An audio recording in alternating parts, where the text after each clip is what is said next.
Good morning. It is.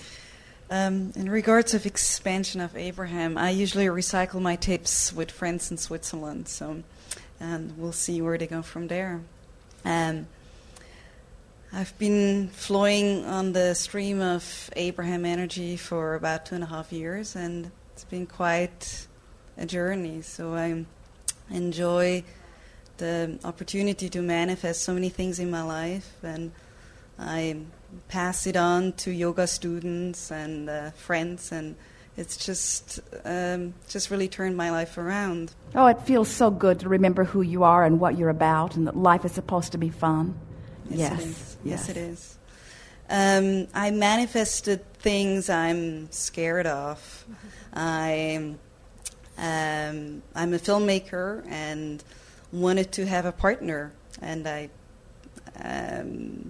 very joyous in sharing experience with him. He brought in a project which seems to be a little too big for us, for me, and I don't know how to de-manifest or how to line up with it or how to...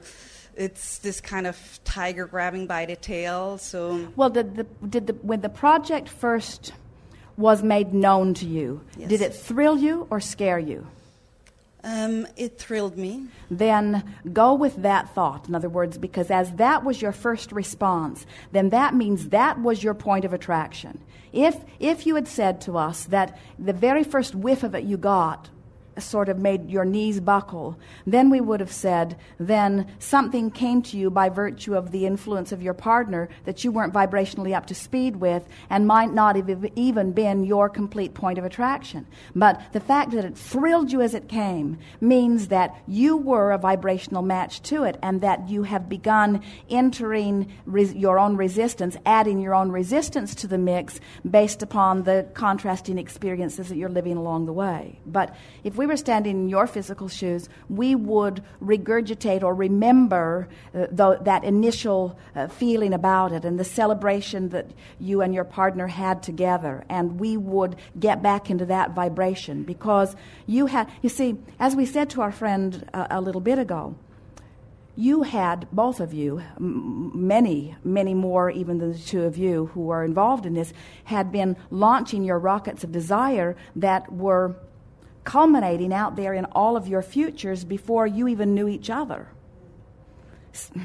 That's how it works. In other words, even today, each of you are launching rockets of desires that are preceding you, that are coming together through law of attraction with others' creations. And so future lives and experiences are being prepared for you by your non-physical partners, by the attention of your non-physical partners. As we said to you, there is thought, then there is thought form, then there is manifestation. So there is a whole lot happening on your behalf long before you see any physical evidence. Oh, more than 99% of every creation is complete before you even get a physical whiff of it, you see. So it's out there. It's what you want. It lines up with so many of the things that you've been even saying lately that you want. And so we really encourage you not to let insignificant things that are troubling in your day-to-day experience keep you from being a vibrational match to this creation that you have set into motion and you so much want and deserve. Mm-hmm. Yes. Mm-hmm. Yeah, it's hard to start co-creating with somebody who is more like action-based, and but that's all right. You see, you don't need ever. You could be the only one who knows this, and you could live happily ever after. In other words, everybody else doesn't have to figure it out, and even those that are interacting with you closely don't have to know it. Just check the boxes on the form relative to your partner that will serve you best, and appreciate. Don't you appreciate how much this person does? Yes. Yes. And so let yourself feel appreciation for what is happening, and don't worry about the other. One with vision, provided that one is aligned with vision, can carry a troop that does not understand a thing about deliberate creation. In other words, you don't have to wait for them to figure it out. But it's important that you don't look at them not having figured it out and let them not having figured it out mess up your vibration. I think that's really what I'm doing. I feel when I'm alone, I'm much stronger, much more secure about, but then it messes up because he points out that I say I want to go with the flow, I want to take it as it comes, and he says I need you 120%, I need you there. And it seems that as I don't struggle, I don't run around all day, he makes me feel guilty. Well, here's the thing, though. There are those words again. He makes me feel guilty. He hurts my feelings, and what we want you to just decide. My feelings aren't up for grabs. Nobody's going to hurt my feelings. My feelings aren't hurtable. Nobody's going to make me feel anything. I've decided how I'm going to feel. And when you get your feelings hurt, what a wonderful opportunity to decide that's not going to happen again. In other words, that's how you make the decisions about that, and that's how you get into the place where you maintain your steady balance no matter what's happening around you.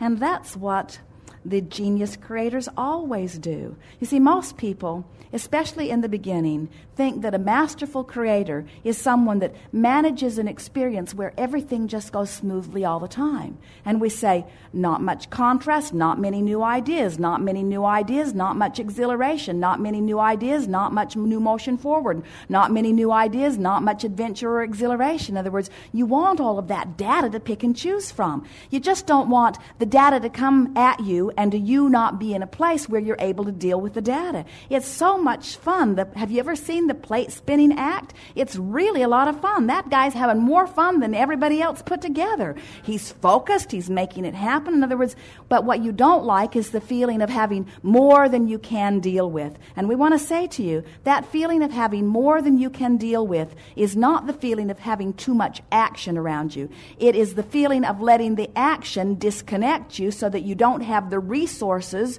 that would give you the ability to deal with all of it. When you're tuned in, tapped in, turned on, you want more stimulation. You want more to think about. And so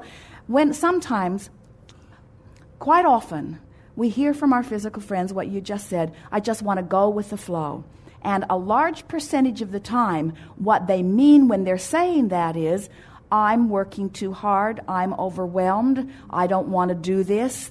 And Abraham gave me permission and said that I should go with the flow. And we say, but going with the flow isn't feeling uncomfortable about having too much to do. That's not going with the flow, that's complaining. That's not going with the flow, that's being overwhelmed. In other words, when you go with the flow, we'll give you a little secret. When you're going with the flow, you're not even talking about the flow. When you're going with the flow, you are one with the flow. The flow isn't something that you're talking about. Most people are talking about the flow when they're being ripped by the flow, or when they're being left behind by the flow, or when they're in the white water rapids outside the boat of the flow. You get this? Yeah. So, when you're going with the flow, it doesn't feel, it's like the sensation we described of being in the aircraft at 50,000 feet, 600 miles an hour, looking at the landscape going by, and everything feels in perfect order. When you're going with the flow, you're up to speed. You're up to speed with the flow. And that flow, by Earth standards, is fast moving, but not to those who are in the flow. You see. So we know what you're getting at. You're saying, I can get in the flow, but my partner hardly ever gets in the flow. And we say, doesn't matter if your partner's in the flow. If you're in the flow and you're focused upon the positive aspects of your partner, first of all, you help your partner get in the flow, but then your partner can't jerk you out of the flow. Yeah. You can't be overwhelmed or get your feelings hurt. Mm-hmm. Yes.